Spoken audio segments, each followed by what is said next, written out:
A Love Where Dark Meets the Sunlight, Chapter 4. Asmodeus got ready to be a guard at the castle. However, he also really wanted to meet the maid who had stolen his heart. He had never wanted anything so much in his life. He longed for a loving family, unlike his parents who had abandoned him. He wanted a good family that could give him love and care. So, he thought a maid in the castle would be absolutely perfect. To be honest, he had even dreamed about her. He was very happy to go to the castle because he hoped to meet her. So he went to the castle with great anticipation. Andrew, standing at the castle door, welcomed him and let him go to the work area where he would get his tasks. "Why are you letting me into the work area?" a confused Asmodeus asked. "Today, Princess Iris Theta is having a tea party," Andrew said. "So what does that have to do with me?" Asmodeus asked. "Man, you're a soldier, and remember, you'll be assigned as the princess's security," Andrew replied. "Yes," said Asmodeus.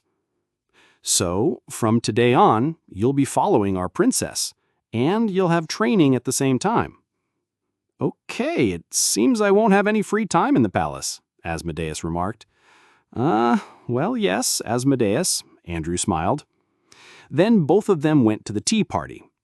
Andrew left Asmodeus with one of his friends, asking him to look after Asmodeus. His friend, Mattel, was another bodyguard friend for Andrew. Mattel had kids and was around 45 years old. Asmodeus and Mattel talked in a very friendly way. Then both of them went to their assigned spot for the bodyguards. The tea party was going to start in a few minutes, so all the noble ladies had arrived. Only the princess still needed to arrive. Asmodeus kept looking for the maid who had disturbed his sleep, but he couldn't find her, so he thought she might be somewhere else. He just hoped he would get to meet her at least a little bit to learn her name.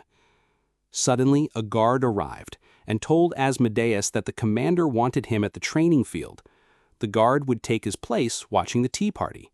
So Asmodeus went to the commander's location. After a short time, the princess arrived. Every noble lady in the empire welcomed her warmly. She hosted the tea party perfectly, and every lady loved it very much.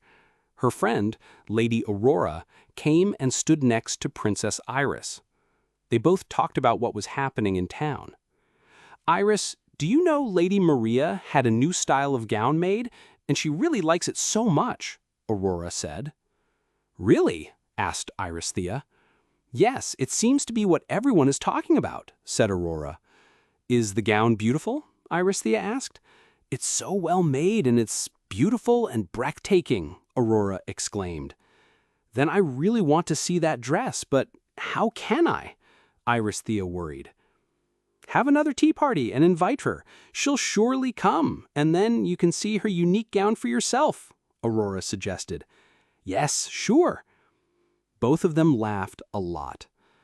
The tea party finally ended happily. Princess Iris Thea went to her room because she was tired from hosting it.